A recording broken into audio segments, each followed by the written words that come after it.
যুক্তরাষ্ট্রের ট্রাম্প প্রশাসন মিয়ানমারের রেয়ার আর্থ বা দুর্লভ খনিজ সম্পদ নিয়ে নতুনভাবে ভাবতে শুরু করেছে। এসব খনিজ চীনের উপর থেকে যুক্তরাষ্ট্রের নির্ভরতা কমাতে খুবই গুরুত্বপূর্ণ বলে মনে করছে ট্রাম্প প্রশাসন। সূত্র বলছে, হোয়াইট হাউস এখন এমন কিছু প্রস্তাব নিয়ে আলোচনা করছে যা বাস্তবায়ন হলে দীর্ঘদিনের যুক্তরাষ্ট্র মিয়ানমার নীতিতে বড় ধরনের পরিবর্তন আসতে পারে।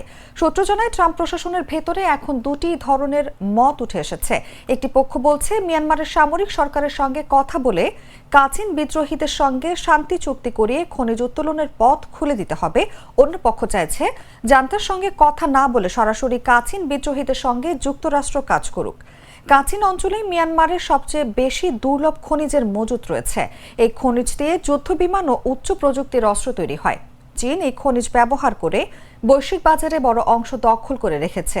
জানা গেছে, চলতি মাসে মার্কিন ভাইস প্রেসিডেন্ট জেডি ভ্যান্সের অফিসে আয়োজিত এক বৈঠকে মিয়ানমারের খনিজ পদার্থ নিয়ে বিস্তারিত আলোচনা হয়। এতে মিয়ানমারের ব্যবসা ও নিরাপত্তা খাতে কাজ করা কয়েকজন ব্যক্তি অংশ নেন।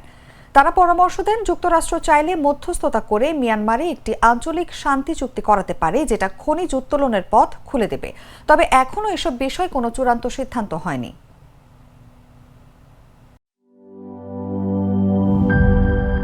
বান্ডেল থাকলে প্রতি সেনমানিতে টাকা বাঁচবে। বিকাশ সেনমানি বান্ডেল কিনে জিতুন প্রতি লেনদেনে।